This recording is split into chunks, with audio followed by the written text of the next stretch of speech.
réflexion nationale de la jeunesse séraphine du Bénin sous le thème « Bâtissons ensemble avec amour et détermination pour le rayonnement communautaire de notre congrégation ». 1 Corinthiens 3, verset 11. L'an 2026 et le samedi 31 janvier s'est tenue la conférence nationale de la jeunesse séraphine du Bénin à la Maison du Peuple à Kpakpa, Cotonou.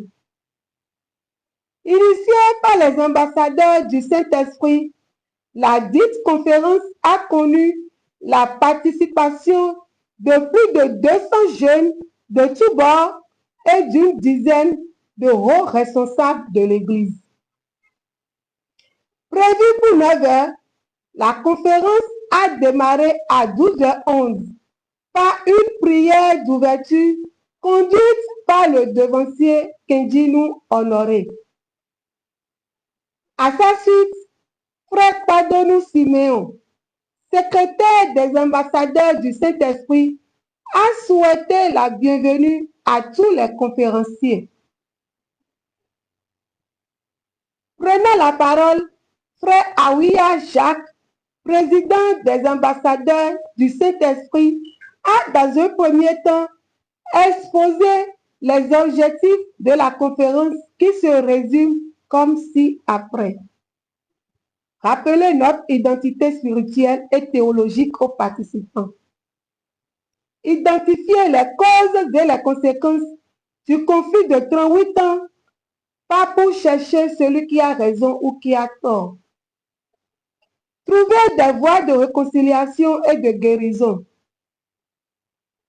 Identifier des projets concrets pour servir la visibilité de la congrégation et glorifier Dieu. Bâtir une église unie et forte qui rayonne l'amour de Dieu. Ensuite, l'orateur a présenté le sens spirituel et théologique de congrégation chrétienne. L'Église comme corps de Christ, l'ordre sacré éternel des chérubins et séraphins, mon Sion. Puis ce dernier a présenté les rôles et missions de l'Église qui consistent à proclamer l'Évangile. Poursuivant ses propos, Frère Aouya a rappelé qu'il y a 38 ans déjà que l'Église des chérubins et séraphins au Bénin a connu la division suite à certaines situations entre les hauts dirigeants d'alors. Enfin, il adresse la question suivante aux conférenciers. Comment réunir tous les différents bords de l'Église?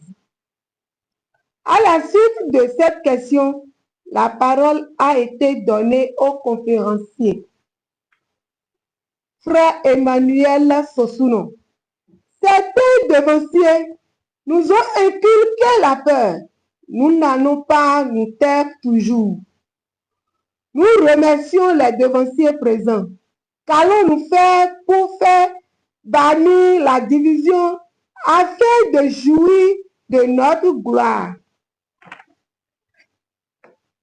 Frère Casimir Tovideyon, nous sommes conscients que l'union sera une réalité de notre temps. Il a invité l'Assemblée à mûrir les réflexions pour l'union de l'Église.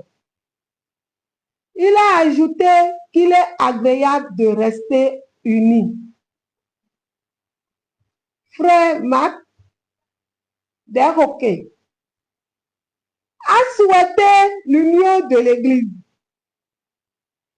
Frère Dissou Jean a donné une compréhension par rapport à la différence entre l'Église et la congrégation. Ensuite, il a affirmé qu'il est présent au nom de l'Église. Aussi, a-t-il souligné qu'il faudrait que le combat de la jeunesse reste essentiellement focalisé sur l'union de l'Église.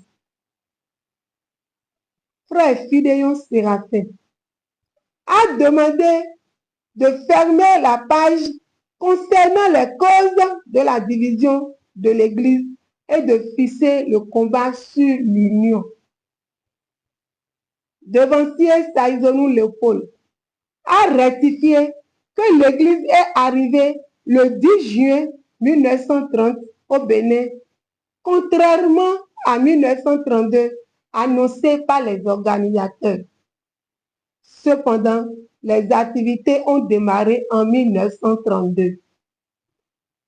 Frère Soïtor Samuel a suggéré que la jeunesse de tous les bords s'unisse pour l'union.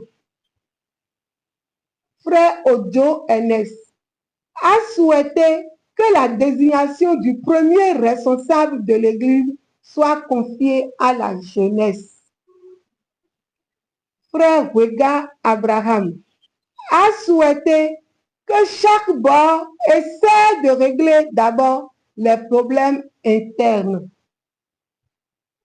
De plus, il a invité les participants à faire une restitution des propositions des uns et des autres à leurs responsables respectifs. Frère Posupé Timothée a invité tous les participants à éviter les propos portant atteinte à l'union, comme le recommande le psaume 34. Il a suggéré que les organisateurs de la présente conférence sélectionnent en moyenne 2 jeunes de chaque bord pour travailler ensemble à l'union. Frère Roussou Amos a souhaité le recensement des paroisses de chaque région par les jeunes. Il a demandé de ne plus être dépendant du Nigeria et de ne plus tenir compte du niveau d'instruction des gens pour mettre chaque personne à la place qu'il faut. Frère Olatunji Oguchi a proposé d'adresser une lettre à la chorale, l'armée du salut et les visionnaires de tous les bords en vue de les inviter à se mettre ensemble. En outre, il a souhaité d'exiger à tous les bords de se réunir sur un seul titre pour le pèlerinage 2026.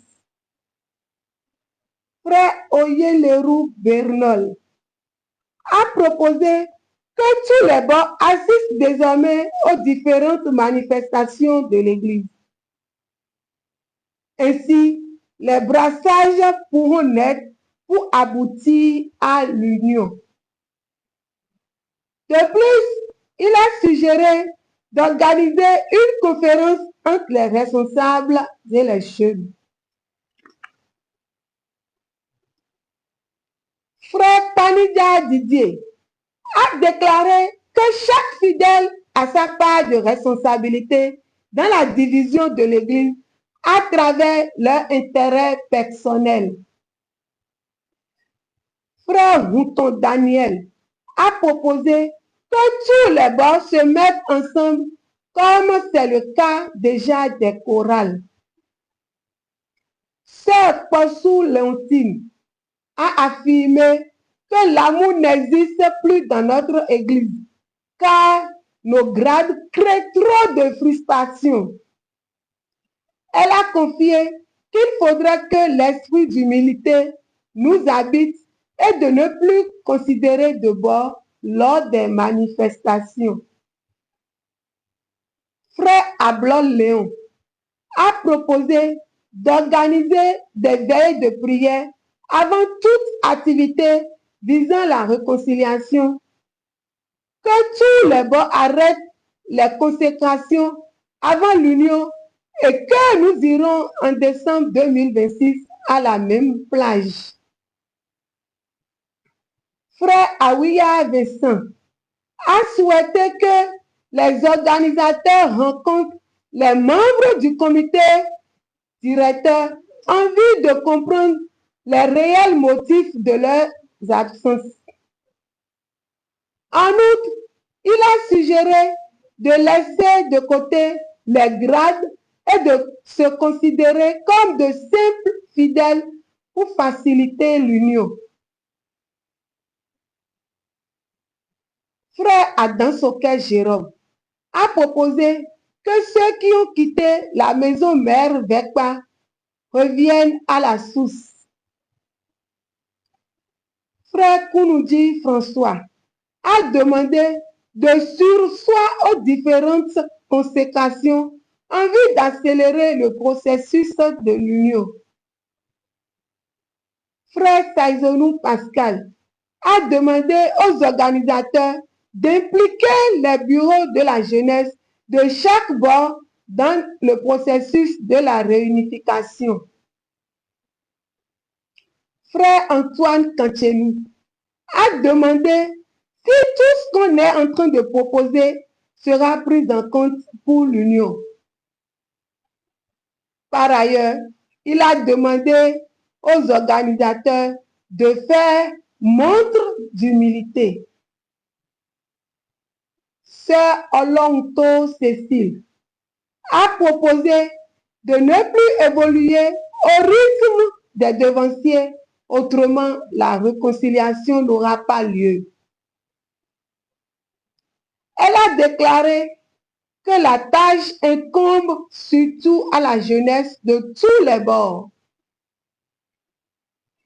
Frère Mouzandi Igor a suggéré de partager le compte rendu de la présente conférence avec les différents bords.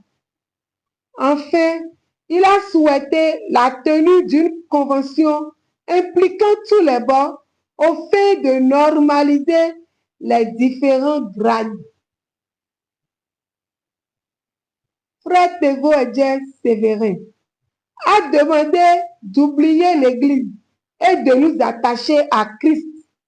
Créer un forum réunissant les maîtres de chœur de tous les bords ainsi que les membres du bureau de la jeunesse.